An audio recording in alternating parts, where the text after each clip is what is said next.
प्यारे बच्चों, आप सबका बहुत बहुत स्वागत है आज के इस हिंदी क्लास में। और हमारे आज के पाठ का विषय है अलंकार। ये अलंकार बहुत ही महत्वपूर्ण पाठ है। इसको समझ लेने से अलंकार से संबंधित जितने भी प्रश्न आएंगे उनका आप सही उत्तर दे सकते हैं। तो सबसे पहले देखते हैं कि अलंकार का अर्थ क्या होता है। इसका अर्थ होता है आभूषण।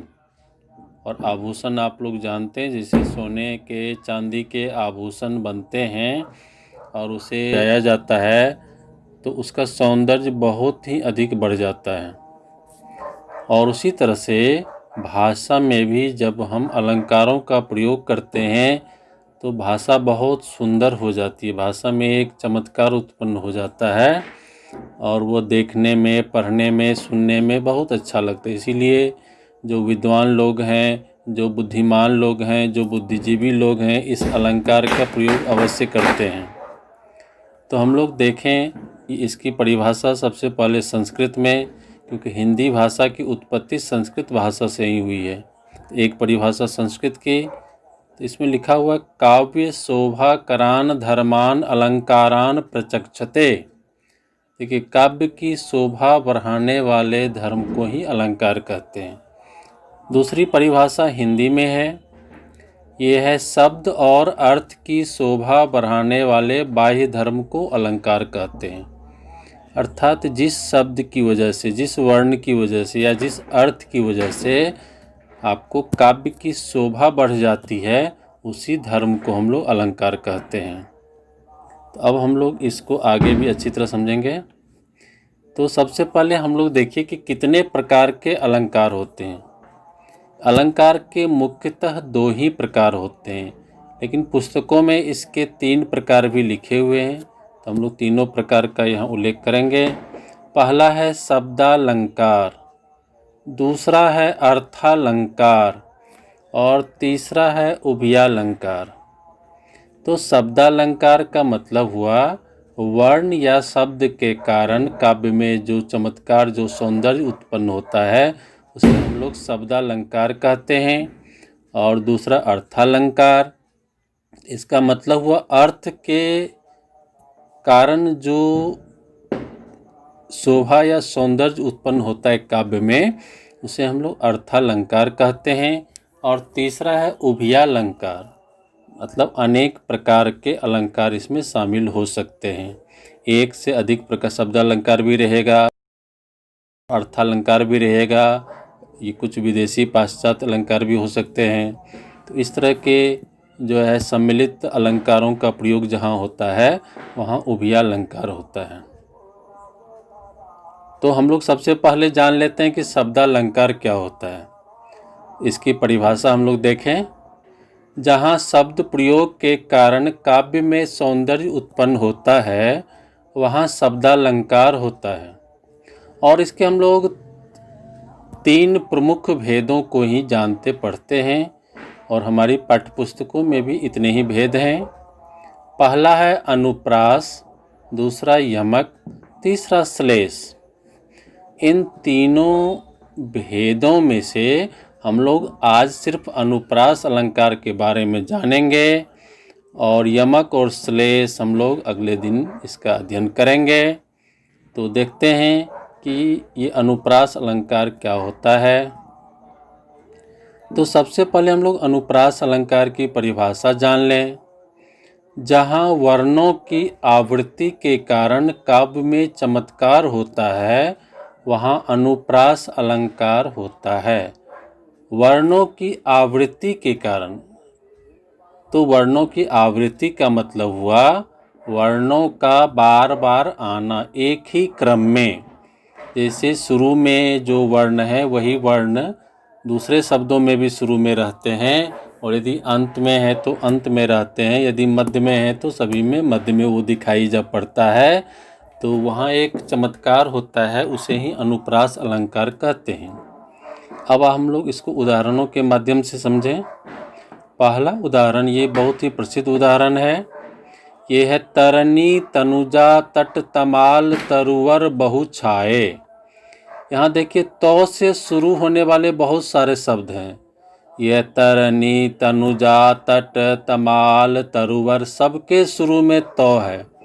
1 2 3 4 5, 5 जगह तो। ये तो बहुत ही अच्छा उदाहरण है। और दूसरा देखिए, चारु चंद्र की चंचल किरणें खेल रही हैं जल थल में। यहाँ पर 3 जगह आपको देखिए लाल वर्णों में आप लोग देख रहे होंगे चौ की पुनरावृत्ति हुई है, यानी आवृत्ति हुई है। बार बार चौ से शुरू होने वाले शब्दों का प्रयोग हुआ है, इसीलिए हम इसे अनुप्रास अलंकार की संज्ञा देते हैं। और तीसरा उदाहरण देखिए, ये है कायर क्रूर कपूत कुचाली यों ही मर जाते हैं। इसमें देखिए क का 4 बार प्रयोग हुआ है शब्दों के शुरुआत में। तो इस तरह से अनुप्रास अलंकार यहाँ होता है। और जहाँ भी इस तरह के लक्षण आपको दिखें वहाँ आप लोग अनुप्रास अलंकार बता सकते हैं। तो अब हम लोग इसके आगे जो देखते हैं कि अनुप्रास अलंकार के भेद कौन कौन से हैं। तो इसके कुल 5 भेद हैं। सबसे पहला है छेकानुप्रास, दूसरा है वृत्त्यानुप्रास, तीसरा है श्रुत्यानुप्रास, चौथा है अंत्यानुप्रास और 5वां है लाटानुप्रास। छेक, वृत्य, श्रुत्य, अंत्य, लाट, ये 5 प्रकार के इसके अलंकार हैं। अनुप्रास अलंकार के ये भेद हैं। तो इन्हीं भेदों को हम बारी बारी से समझते हैं। तो सबसे पहले हम लोग लेते हैं छेकानुप्रास को और इसकी परिभाषा जान लेते हैं। जहाँ पर स्वरूप और क्रम से अनेक वर्णों की आवृत्ति एक बार हो तो वहाँ छेकानुप्रास अलंकार होता है। बस एक बार उसकी आवृत्ति हो जाए, मतलब एक बार वो फिर से आ जाए। इसको भी हम लोग उदाहरणों के द्वारा समझते हैं। अति आनंद मग्न महतारी, देखिए अ का 2 बार प्रयोग और मौ का 2 बार प्रयोग, बस ये 2 ही बार प्रयोग होता है। इसमें 2 से ज़्यादा बार इसका प्रयोग नहीं होता है। और इसको बोलते हैं एक बार आवृत्ति हुई है, यानी एक तो अति आया ही हुआ है और दूसरा अ की आपको आवृत्ति हुई है। और मग्न में मौ एक बार आया हो, इसकी आवृत्ति भी एक ही बार हुई है। अब देखिए कानून कठिन भयंकर भारी, यहाँ पर क आप देखते हैं एक बार ही आवृत्ति हुआ है। क से बने हुए शब्द फिर एक बार आ गए हैं और भ से बने हुए शब्द यहाँ भयंकर और भारी में फिर से एक बार आ गए हैं। तो एक ही बार आवृत्ति यहाँ हुई है। तो इस तरह से जहाँ वर्णों की आवृत्ति एक बार हो तो इसका मतलब वो एक वर्ण से बने हुए शब्द हैं और उसके आगे फिर से उसी वर्ण से बने शब्द आ जाएं तो वहाँ पर छेकानुप्रास अलंकार होता है। और देखिए एकदम क्रम से है, मतलब एक के बाद ठीक बाद दूसरा। फिर देखिए यहाँ भी मौ है, बस एक मौ के ठीक बाद में दूसरा। और यहाँ क है, एक क के बाद दूसरा क, भ के ठीक बाद दूसरा। ये क्रम से होता है। तो स्वरूप से और क्रम से एक बार आवृत्ति हो तो वहाँ छेकानुप्रास अलंकार होता है। तो इस तरह आप लोग छेकानुप्रास अलंकार को समझ गए होंगे। और अब हम लोग बढ़ते हैं वृत्त्यानुप्रास अलंकार के बारे में जानते हैं। तो सबसे पहले इसकी परिभाषा हम लोग जान लें। जहाँ एक ही वर्ण की आवृत्ति अनेक बार होती है वहाँ वृत्त्यानुप्रास अलंकार होता है। देखिए इसमें कोई क्रम नहीं होता है कि ठीक एक के बाद ही कोई दूसरा जो है शब्द आएगा, उसी में जो है आवृत्ति होगी। इसमें जो है कहीं भी आवृत्ति हो सकती है, लेकिन एक बार से जो अधिक बार आवृत्ति होना चाहिए और उसी को बोलते हैं अनेक बार। जहाँ आवृत्ति होती है तो वहाँ वृत्त्यानुप्रास अलंकार होता है। बहुत अच्छा, आपको 2 उदाहरण मैं यहाँ दे रहा हूँ। पहला है खिड़कियों के खड़कने से खड़कता है खड़क सिंह। देखिए कितना सुंदर लगता है सुनने में। यहाँ पर भी ख ख ख ख ख 1 2 3 4, 4 बार ख आया हुआ। तो ये बहुत ही सुंदर जो है सुनने में भी लगता है, पढ़ने में भी लगता है। और दूसरा देखिए रघुपति राघव राजा राम। र वर्ण की आवृत्ति 4 बार हुई है। र से रघुपति, र से राघव, र से राजा, र से राम।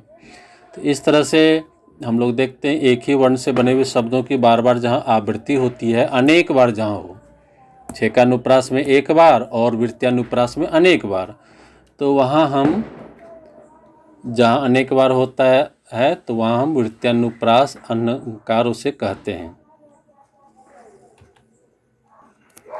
और ये है तीसरा भेद, श्रुत्यानुप्रास अलंकार।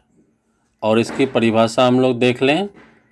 जब एक ही वर्ग के वर्णों की आवृत्ति होती है तो श्रुत्यानुप्रास अलंकार होता है। एक ही वर्ग से मतलब हुआ है कि जो कवर्ग, चवर्ग, टवर्ग, तवर्ग और पवर्ग, ये 5 प्रकार के हिंदी में वर्ग होते हैं वर्णों के। इसमें से किसी एक वर्ग के वर्णों की आवृत्ति यदि हो रही है तो उसे हम श्रुत्यानुप्रास अलंकार कहते हैं। इसके एक उदाहरण को हम लोग देख लें। तुलसीदास सीदत निशिदिन देखत तुम्हारी निठुराई। यहाँ देखिए तुलसीदास में तो वर्ग के 2 वर्ण आए हुए हैं, तो द। सीदत में द और तो आया हुआ है। और देखिए निशिदिन में न द न आया हुआ है। देखत में द भी है तो भी है। तुम्हारी में तो है। और निठुराई में देखिए न है। इस तरह से एक ही वर्ग के यहाँ 4 वर्ण आप लोग देखते हैं, या 3 वर्ण हम लोग यहाँ देख रहे हैं। तो ये सभी तो है, द है, न है, ये सभी एक ही वर्ग के वर्ण है, इसी का बार बार प्रयोग हुआ है, तो यहाँ पर श्रुत्यानुप्रास अलंकार होगा। और देखिए ये तो वर्ग है, इसका उच्चारण स्थान भी एक ही आपको जगह है, और वो जो है दंत्य वर्ण कहलाते हैं। और अब हम लोग देखते हैं चौथा भेद, ये है अंत्यानुप्रास अलंकार। और इसकी हम लोग देख लेते हैं परिभाषा। जब अंत में तुक मिलता हो तो अंत्यानुप्रास अलंकार होता है। किसी भी वाक्य के अंत में और दूसरे वाक्य के अंत में, दोनों में यदि तुक मिलता हो उसे हम लोग अंत्यानुप्रास कहते हैं। इसको भी हम लोग एक प्रसिद्ध उदाहरण से समझ लेते हैं। यह है निज भाषा उन्नति है सब उन्नति को मूल, बिन निज भाषा ज्ञान के मिटत न हिय को सूल। तो यहाँ देखिए मूल और सूल दोनों में तुक मिलता है, दोनों का अंत एक ही वर्ण से हुआ है, ल, और यहाँ भी ल। तो एक ही वर्ण से अंत होने वाले और तुक मिलने वाले शब्द जब अंत में रहते हैं तो वहाँ पर अंत्यानुप्रास अलंकार होता है। इसके बाद हम लोग जो अंतिम भेद को देखते हैं, इसका नाम है लाटानुप्रास अलंकार। तो इसकी हम लोग परिभाषा सबसे पहले देख लें। जहाँ एक शब्द या वाक्य खंड की आवृत्ति होती है वहाँ लाटानुप्रास अलंकार होता है। कि एक शब्द की भी आवृत्ति हो सकती है और जो है किसी वाक्य खंड की भी आवृत्ति हो सकती है। आपको ऐसा लगेगा दोनों में तो एक ही जैसा लिखा हुआ है। इसको भी हम लोग एक बहुत ही प्रसिद्ध उदाहरण द्वारा समझते हैं। पूत कपूत तो का धन संचय, पूत सपूत तो का धन संचय। दोनों में एक ही प्रकार के वर्ण हैं। एक ही वाक्य को दोबारा आपको लगेगा कि लिखा हुआ है, सिर्फ एक जगह थोड़ा सा अंतर है। जो लाल रंग के वर्ण आपको दिखाई पड़ रहे हैं, यहाँ ऊपर में कपूत है, नीचे में सपूत है। क और स का अंतर है, और यदि ये अंतर नहीं रहता तो बिल्कुल ही समान हो जाता। इस अंतर के कारण ही दोनों ही वाक्यों का अर्थ बिल्कुल बदल जाता है। पहला में है पूत यदि कपूत हो जाए तो उसके लिए धन का संचय नहीं करना चाहिए, क्योंकि धन यदि रहेगा तो वो कपूत उसका महत्व नहीं समझेगा और उसे जो है नाश करके ही दम लेगा। और दूसरा वाक्य में लिखा हुआ है पूत सपूत तो का धन संचय।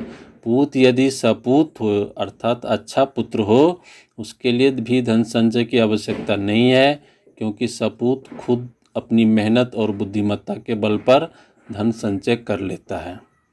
तो ये इसका बहुत ही प्रसिद्ध उदाहरण आप लोगों ने देखा। तो इस तरह के उदाहरण को देख करके आप लोग लाटानुप्रास अलंकार का यहाँ वर्णन कर सकते हैं। इस तरह से आज आपने अलंकार की पहली सीढ़ी को पार किए हैं, वो है अनुप्रास अलंकार। हम लोग आगे और भी सभी अलंकारों को पढ़ेंगे, देखेंगे और जानेंगे। और आज के लिए इतना ही।